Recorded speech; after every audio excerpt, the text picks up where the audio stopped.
Shalom, queridos! Hoje estamos no dia 2 de março do ano de 2024 e no nosso calendário judaico nós estamos no dia 21 de Adar do ano 5784, contando a partir da criação. Estamos aqui, queridos, mais uma vez no Compartilhando a Torá. E a nossa missão, o nosso propósito é juntos estudarmos a Parashat semanal da Torá e no final trazermos algumas aplicações práticas para o nosso dia a dia, para o nosso cotidiano. Sempre lembrando que toda exposição, todo compartilhamento sempre será voltado para as nações, isto é, para os Bnei Noach, para os não-judeus que decidiram seguir o monoteísmo, crença em um único Deus com fundamentação judaica e orientação rabínica. E desde já, eu aviso os amados que eu estou debaixo da supervisão, da orientação do rabino Yaakov Genstad, o líder do movimento Bnei Noach aqui no Brasil. Isso significa que tudo que nós compartilharmos aqui neste canal, compartilhando a Torá, por trás existe uma orientação rabínica e uma supervisão rabínica. Verdadeiramente, nós recebemos a orientação direto da fonte, direto do povo judeu, o povo de Israel, o filho primogênito de Deus. Muito bem, queridos. Essa semana nós iniciamos os nossos estudos na Parashat Ki-Sá. O nome da Parashat Ki-Sá significa no português quando você erguer, uma referência de quando o Eterno ele pede para Moshe fazer um censo, contar os Bnei Israel, os filhos de Israel. Isso é bem claro para nós no início da nossa Parashat. Nessa parte introdutória, quero trazer aqui algumas informações. Esta Parashá, ela contém 139 versículos. Temos nesta Parashat 9 mandamentos, 9 mitzvot. E para efeito de conhecimento, para você que vai estudá-la em casa, ela abrange de Êxodo, ou Shemot em hebraico, capítulo 30, verso 11, até o capítulo 34, verso de número 35. Então, o nosso estudo bíblico estará em cima dessa porção de capítulos da Bíblia, da Torá, e hoje, especificamente, iremos fazer uma exposição em cima da Aliá número 1, a primeira leitura dessa Parashat. Queridos, antes de nós entrarmos aqui no estudo em questão, eu gostaria de trazer uma frase do Rebbe Menahem Mendel sobre o estudo e o peso que a Torá deve ter em nossas vidas. Muito bem, diz para nós aqui o Rebbe, a Torá é a planta por meio da qual o mundo foi projetado. Tudo que existe pode ser encontrado na Torá. Ainda mais, em qualquer conceito da Torá, você pode encontrar o mundo inteiro. Rebbe Menahem Mendel. Então, nós aprendemos com Rebbe o peso, a importância que a Torá tem em nossas vidas.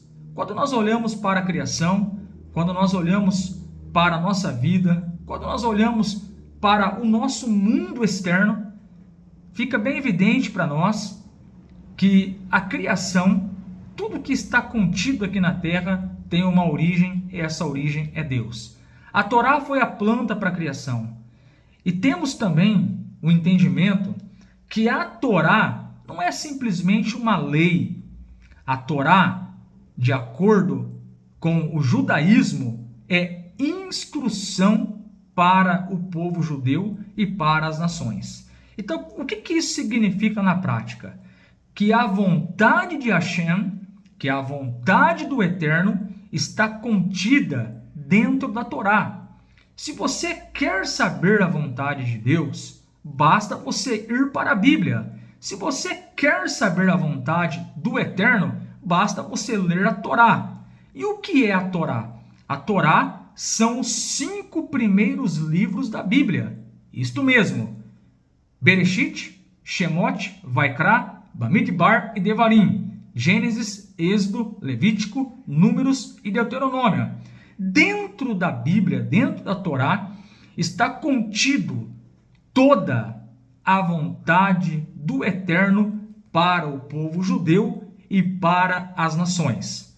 Nós conhecemos muito bem a expressão 10 mandamentos, onde é muito falado e verbalizado no judaísmo os 10 ditos, mas as nações conhecem muito bem essa terminologia, os 10 mandamentos.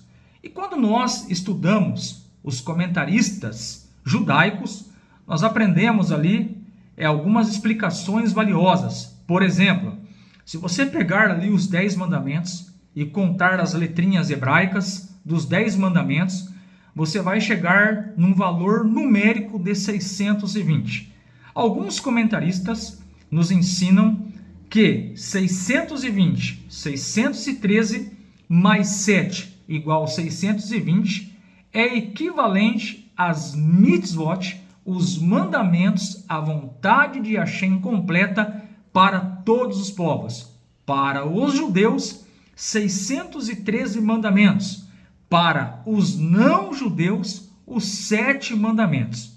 Isto é, nós, que não somos judeus, mas seguimos o judaísmo na configuração Bnei Noach, nós temos 7 mandamentos para agradar a Deus. E quais são esses 7 mandamentos? Não praticar idolatria, adoração somente ao Eterno, somente a Ele que é um e único, Ele é Had.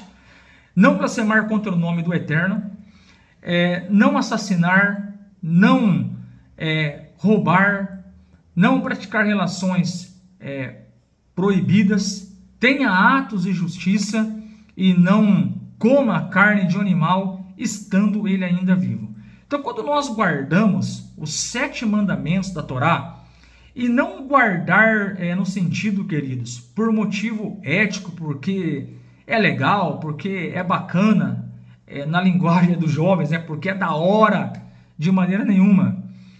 Nós devemos guardá-los entendendo que esses mandamentos, eles vieram de uma origem divina para Moshe lá no Monte Sinai, e a Torá, ela é instrução de Deus para nós.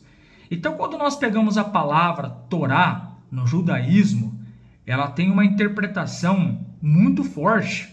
A palavra Torá no judaísmo é instrução, orientação de Deus para a humanidade.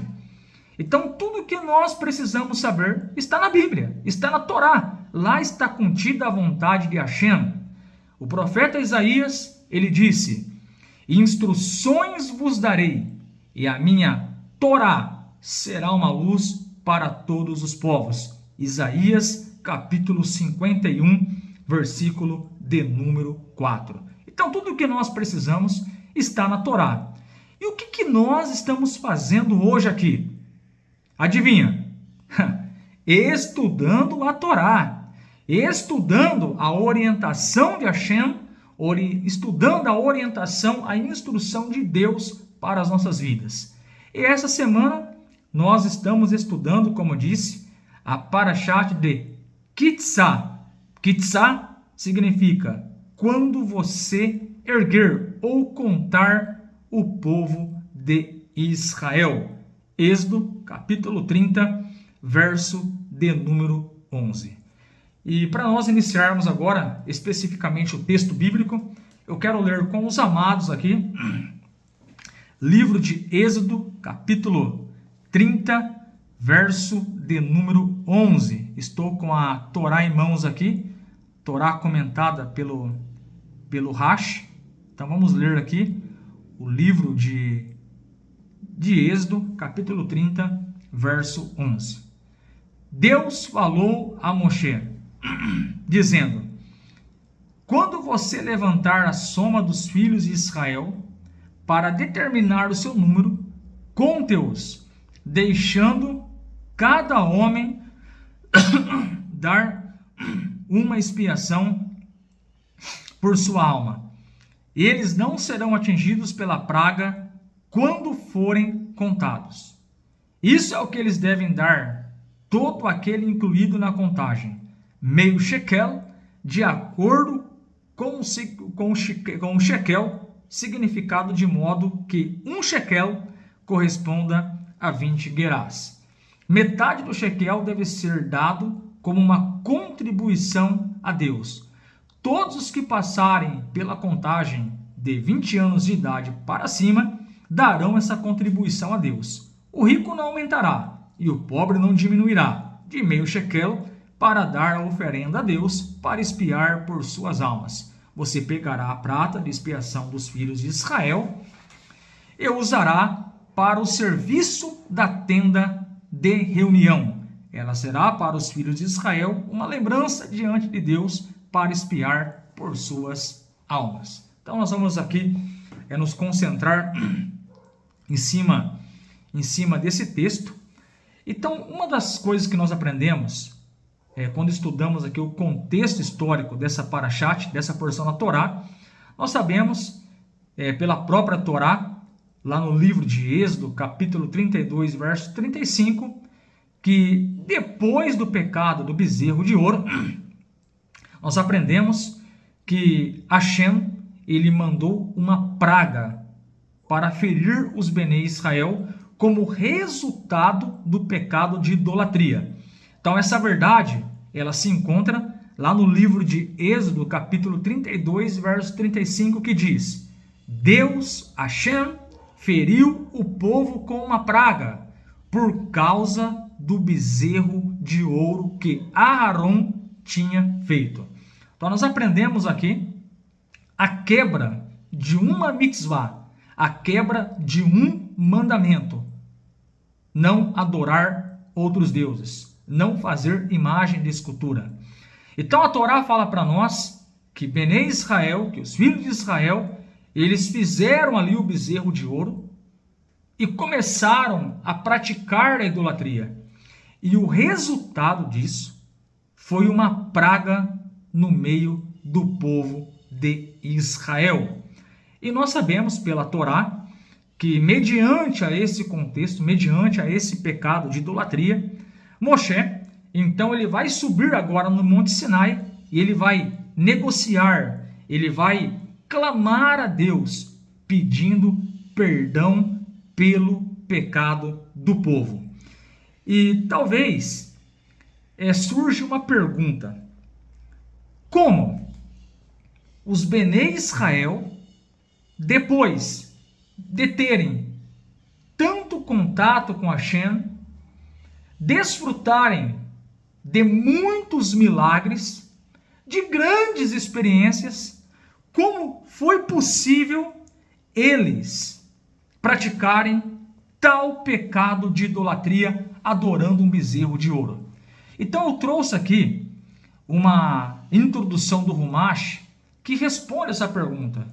Porque nós sabemos que o povo de Israel, eles pecaram contra Hashem fazendo bezerro de ouro, enquanto Moshe estava no Sinai.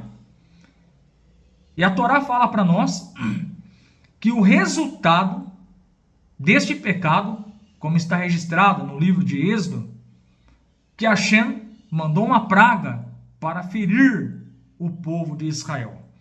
Mas a pergunta que não se cala é essa: como foi possível um povo que teve tantas experiências com Hashem praticar tal pecado? Então eu vou trazer aqui um comentário de introdução do Rumash, e diz aqui a introdução do Rumash: talvez a pergunta mais difícil em Kitsá seja: como o povo judeu pôde cometer o pecado do bezerro de ouro? E aí diz aqui o Rumash: depois de ter testemunhado o poder de Deus manifestado nas 10 pragas, na abertura do mar, e apenas 40 dias após o recebimento da Torá no Monte Sinai, apesar de haver muitas circunstâncias atenuantes que que tornam esse pecado muito menos abominável do que sugerir uma leitura apressada do texto da Torá. Permanece o fato de que, como afirma o Talmud, Israel não era capaz de cometer tal ato. Então, de acordo com o Talmud, depois de tantos milagres, depois de tantas experiências com o Eterno, diz o Talmud que era impossível Israel cometer tal ato. Então, qual é a resposta? Como que eles foram capazes de praticar a idolatria? A resposta do Talmud é que o incidente inteiro foi um decreto de Deus que tinha por finalidade estabelecer um precedente para os penitentes. Então nós temos essa informação no Talmud, lá em Avodah Zará 4b. Em outras palavras, Deus manobrou os israelitas para que incorresse nesse pecado, de modo que se arrependesse dele e viessem a conhecer a doçura da reconciliação. O que nós estamos aprendendo aqui? Já que essa contagem dos Benei Israel que Hashem pede para Moshe fazer, contando eles, não de modo direto, mas contando com uma moeda de meio shekel, que seria hoje aí em média de 50 centavos, contando essas moedas, Moshe iria chegar no valor exato da quantidade de pessoas no meio do povo de Israel, homens acima de 20 anos, como diz aqui a própria Torá, e esta contribuição, como diz aqui a Torá, dos filhos de Israel, iria expiar o pecado deles.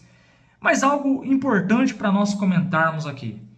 O Rumash está falando para nós que este pecado dos Benei Israel só foi possível acontecer porque foi um decreto de Hashem. E esse decreto tinha o propósito de fazer o povo de Israel desfrutar de uma forte reconciliação. E é sobre isso que eu gostaria de me aprofundar aqui. A reconciliação com o Eterno. A reconciliação com a vontade de Deus. Nós temos uma expressão no hebraico chamada de Teshuvá, um retorno a Deus. Isso significa que no nosso dia a dia nós precisamos fazer Teshuvá, retornar para Deus. Retornar para Deus significa passar por um verdadeiro arrependimento. Nós estamos diante de um Deus misericordioso. As suas misericórdias duram para sempre. Muitas vezes as pessoas, elas conseguem enxergar somente a justiça, mas não enxergam o amor de Hashem, o amor do Eterno. E com Hashem é assim, você fez Teshuvá, você se arrependeu dos seus maus caminhos, na hora você é perdoado dos seus pecados. Pronto. Hashem é um Deus que perdoa, é um Deus que quer ver a sua criação servindo a Ele. Os judeus com as 613 mitzvot, os não-judeus com as 7 leis e as suas ramificações. Nós enxergamos na Torá, especificamente falando, ali no capítulo 30 de Devarim, capítulo 28 de Devarim para frente, nós percebemos ali que Hashem, ele prevê o futuro do povo de Israel. Quando lemos Devarim, Deuteronômio 28 para frente, nós aprendemos que Hashem, ele coloca 2 caminhos para o povo de Israel. O caminho das brahot, o caminho das bênçãos e o caminho das maldições. Dependendo do caminho que o povo de Israel escolher, as consequências serão diferentes. Mas quando nós lemos a Torá, quando nós lemos o livro de Deuteronômio, nós percebemos a fórmula para fazer Teshuvá. Aí surge uma pergunta: como, dentro dessa temática, desfrutando a reconciliação, Quando nós lemos aquelas passagens, aqueles capítulos de Devarim, onde Hashem fala bênçãos e maldições, Devarim capítulo 28, um pouco para frente, nós vamos ver a fórmula para desfrutar de uma maravilhosa reconciliação. Então fala para nós a Torá, lá no capítulo 29, capítulo 30, 31 de Deuteronômio, que quando o povo de Israel estiver fora da sua terra por terem praticado idolatria, e lá nas terras longínquas, eles lembrarem das mitzvot, lembrarem dos mandamentos de Hashem e se arrependerem e voltarem, Hashem vai trazê-los de volta para a terra e vai perdoá-los dos pecados praticados. Aqui nós aprendemos que não é necessário o povo de Israel aceitar o JC, aceitar alguém como Salvador para ser perdoado. Não! A fórmula na Torá é a mesma. A Torá é a mesma. Se o povo de Israel praticar idolatria e Hashem tirá-los da terra de Eretz Israel e levá-los para as nações, lá nas nações, se eles lembrarem das minhas mitzvot, se eles lembrarem dos meus mandamentos, Hashem vai perdoá-los, vai trazê-los de volta para Eretz Israel, para a terra de Israel. Essa é a fórmula da reconciliação. Então, quando nós falamos de techuvá, quando nós falamos de reconciliar, ou no sentido da palavra hebraica, techuvá, retornar a Deus, o que significa? Significa, na prática, você sair daqueles caminhos errados que a Torá proíbe.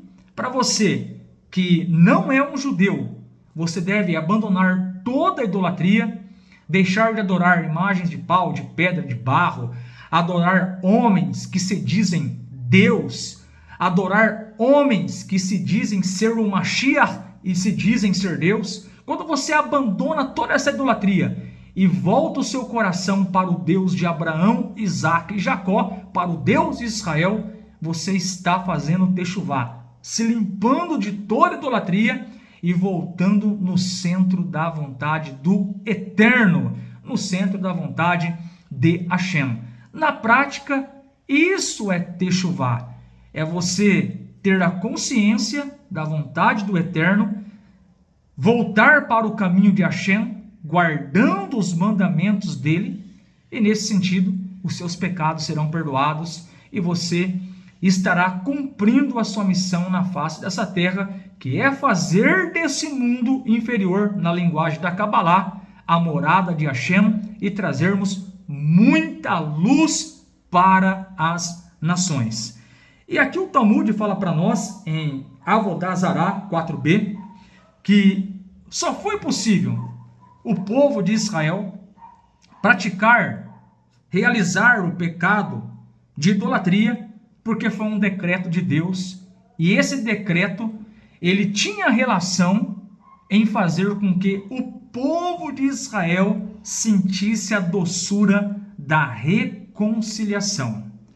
O paradoxo do pecado é que o arrependimento propicia a criação de uma ligação com Deus mais intensa do que a possível anteriormente. Antes de pecar, o indivíduo tem um relacionamento com Deus, que só precisa ser bastante forte para mantê-lo nos trilhos, desde que se lembre da existência de um Deus que lhe exige que faça X, Y, Z, não terá dificuldade para cumprir o que se pede. Sente-se feliz, estimulado e inspirado, cresce e se desenvolve espiritualmente em relação a Deus. Porém, assim que peca, depara-se com a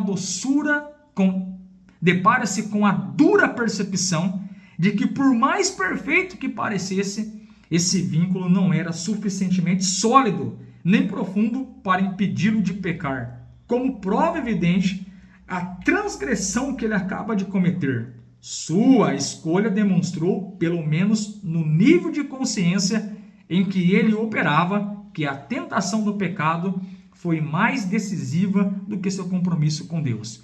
Então, o que a introdução do Rumash está falando para nós? Que quando nós pecamos, e de modo acidental, e não pelo bel prazer, nós vamos desfrutar da doçura da techuvá e da reconciliação. E é claro que é importante nós deixarmos bem claro aqui, já sendo redundante, que esse processo para desfrutarmos da doçura da reconciliação é para aquelas pessoas que pecam acidentalmente, como diz aqui o Rumash, como em um estado de insanidade temporária. Não se pode intencionalmente começar a pecar para chegar a um relacionamento mais substancial e elevado com Deus, pois isso não expressaria uma inadequação na ligação atual com Ele e a necessidade de revigorá-la. O efeito esperado só será produzido se a providência divina, por assim dizer, impelir a pessoa à situação. Então, o que o Rumash está falando para nós? Então, se para eu sentir o gosto da reconciliação, eu preciso pecar, então eu vou pecar. Não, não é nesse sentido. O que nós estamos aprendendo aqui é que os pecados, como acidentes, aqueles 5 minutos que nós entramos naquele estágio de insanidade temporária e nós erramos, nós devemos fazer techuvá, devemos pedir perdão a Hashem, e nesse sentido, nós com tristeza no coração por ter desobedecido ao Eterno, nós vamos experimentar a doçura da reconciliação. Então essa parashat, nós aprendemos aqui que Hashem, de acordo com a Torá, ele orienta, ele pede para Moshe levantar, fazer a contagem do Benei Israel, dos filhos de Israel. E essa contagem iria ser feita por meio shekel, isto é, uma moeda, e essa moeda, numa linguagem de hoje, teria um peso, um valor de 50, 60 centavos.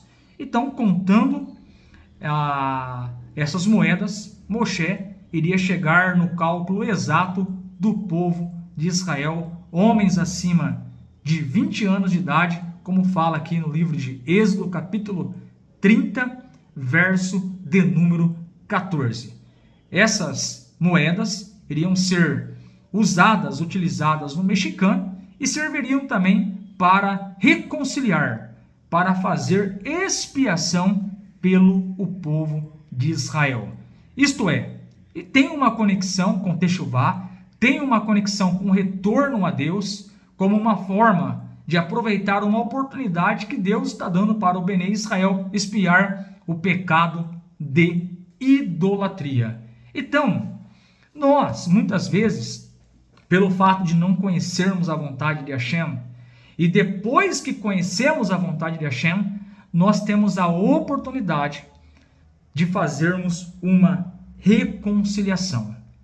No nosso dia a dia, nós acordamos de manhã e ainda na cama, nós fazemos a prece do Modé Ani Lefanecha.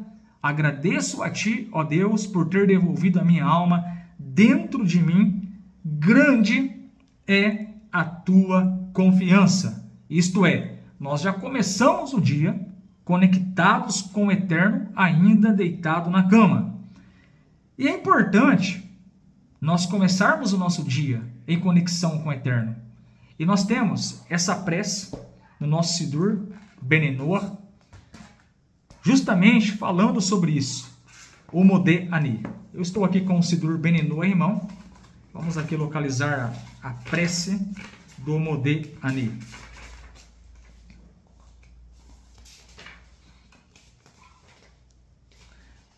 A prece fala assim: quando a pessoa acorda, ela ainda está deitada na cama.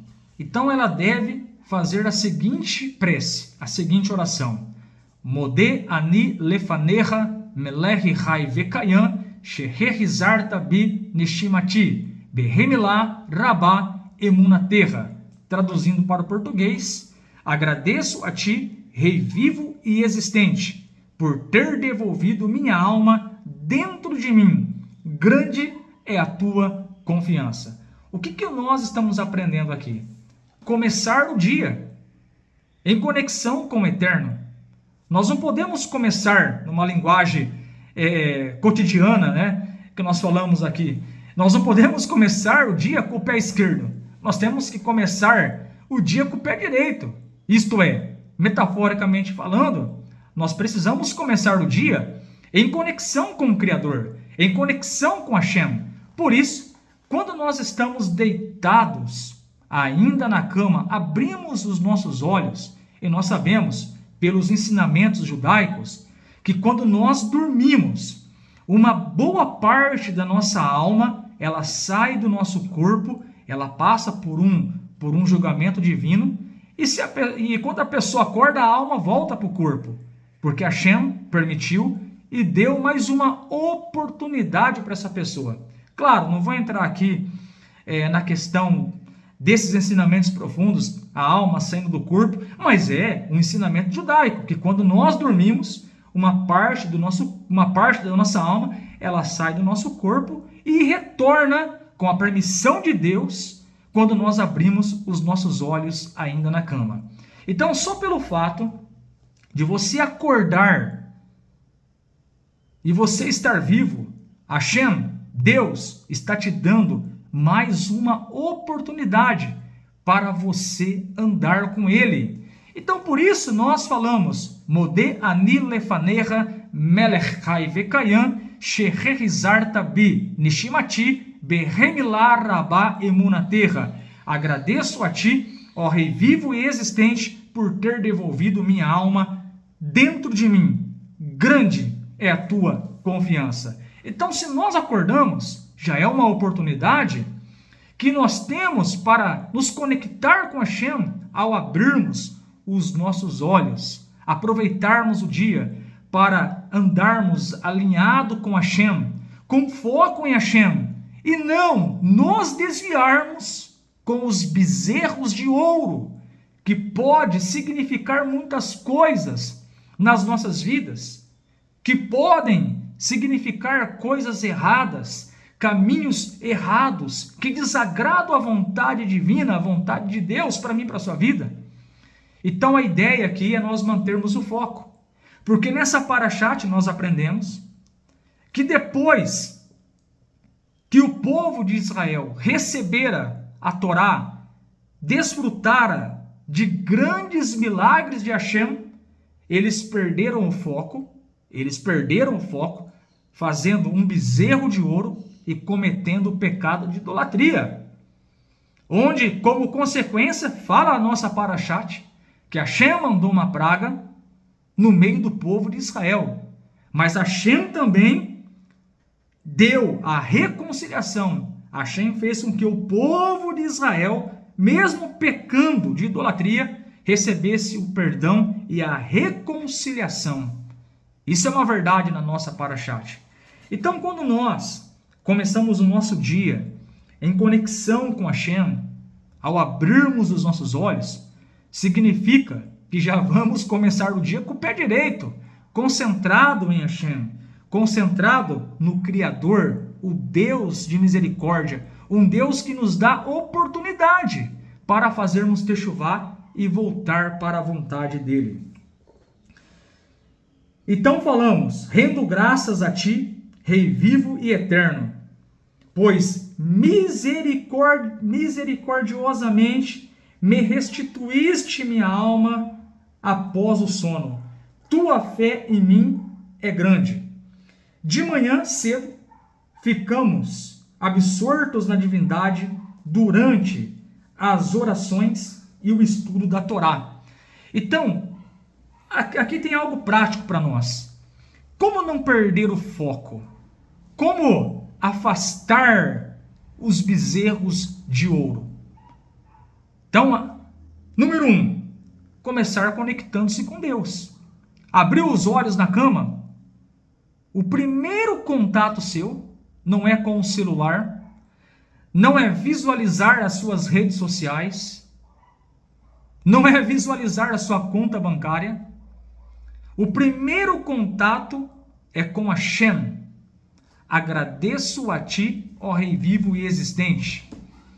Modé ani lefaneha, melech haivekayan sheherizata benishimati, behemilá rabá emunaterra. É nós começarmos o dia dizendo: agradeço a ti, ó Rei vivo e existente, por ter devolvido minha alma dentro de mim. Grande é a tua confiança. Quer desviar os bezerros de ouro? Comece conectado com Hashem. Depois que nós levantamos, vamos ali, fazemos as nossas necessidades, tomamos o nosso banho, vestimos a nossa roupa, nós passamos ali no processo de ablução das mãos para nos purificarmos e começarmos ali o nosso tempo com Deus, o nosso tempo com Hashem. Nesse sentido, depois de todo esse processo, acordamos já conectado com Deus, mente em Deus, nós vamos partir agora para as preces, para as orações matinais. E um Benenoa tem uma arma, no bom sentido, na mão, que é o Sidur Benenoa. Talvez aí está parecido de modo invertido para ti, mas aqui estou com o Sidur Benenoa, o livro de orações para os não-judeus. Então, nós vamos ter agora um tempo com Deus. Então, repare bem, começar um dia com Hashem vai evitar você de fazer uma techuvá, por ter pecado, por ter desviado o seu foco para um bezerro de ouro. Então, a orientação para nós é já partirmos para as orações, onde nós podemos conversar com Hashem, colocar as nossas dores para Deus, colocar as nossas ansiedades, pedir ajuda de Hashem.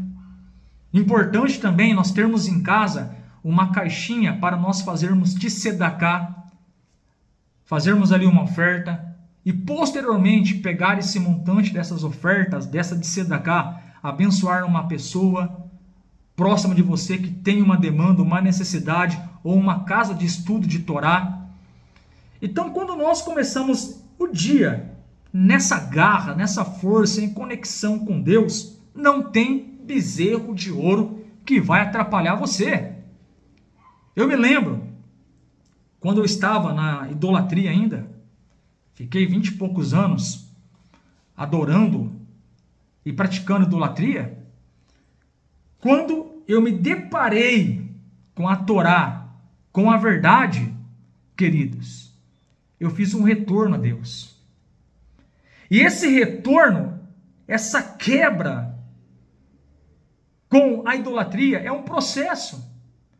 Porque você foi ensinado 20 e poucos anos num sistema. Você foi educado e ensinado a olhar para o povo judeu no sentido pejorativo. Os fariseus não prestam. Os estudiosos da Torá são pessoas hipócritas. Você foi educado a ver o Mashiach do povo de Israel como uma mitologia, como um Deus fictício, um Deus ilusório, sendo que o Mashiach é um ser humano qualquer. Então existe um processo de techuvá, existe um processo de limpeza. Você vai lutar contra a sujeira, você vai lutar contra tudo e contra todos, contra todas as piadas que vão falar para você. Você vai para o inferno, você está negando o fulano. Mas quando você tromba com a Torá, com a palavra de Deus, isso daí você limpa e tira de letra. Porque hoje eu posso falar com 100%. A conexão com Deus é real e verdadeira. A Shekinah, a Shekhinah de Hashem é uma realidade na minha vida. Então, quando nós começamos o dia conectado com Hashem, com as preces e com o estudo da Torá, toda semana um não-judeu pode estudar a Torá escrita. Nós temos aí as 53, 54 parashiot no ano. 53, 54 porções da Bíblia para você ler, por exemplo, 3, 4 capítulos da Torá por semana. Olha, e tem grandes aplicações, grandes lições. Então, para nós que não somos judeus, mas seguimos o judaísmo na configuração Benenor, você não tem ideia como é maravilhoso servir a Deus. Os ensinamentos judaicos, a sabedoria judaica, a sabedoria de Deus dada a Moshe lá no Monte Sinai, a Torá escrita, a explicação da Torá escrita com a Torá oral, as 7 leis que Deus deu para Adão, a era de Mashiach, as doutrinas, são coisas maravilhosas que nos conectam com Hashem. Então, quando se tem um reconhecimento, o contato com Hashem logo no primeiro horário, as preces, o estudo da Torá, em seguida, nós vamos tratar agora dos nossos afazeres diários, quando passamos por testes e flutuações de nossa consciência divina. No fim do dia, avaliamos a força de nossa conexão com Deus, testado pelos eventos ocorridos no dia, para ver onde ela precisa ser reforçada. Então veja bem, imagine você começar o dia sem a conexão com Hashem. O seu dia vai ter obstáculos, vai ter barreiras. Como você vai lidar com isso? Portanto, é bom nós começarmos o nosso dia com Hashem. E a lição de Parashá Kitzá é, portanto, vivenciada todos os dias, mantendo-nos constantemente concentrados em nosso objetivo supremo, a redenção messiânica. Então, que possamos ter essa conexão com Hashem, desfrutar da expressão Teshuvá, desfrutarmos da doçura da reconciliação. Mas o bom seria nós termos cuidados antes do que remediar depois. E que possamos verdadeiramente ter esse foco em conexão com Hashem, não deixando os bezerros de ouro nos atrapalhar a nossa vida com Deus. Shabbat Shalom. Amém ve amém.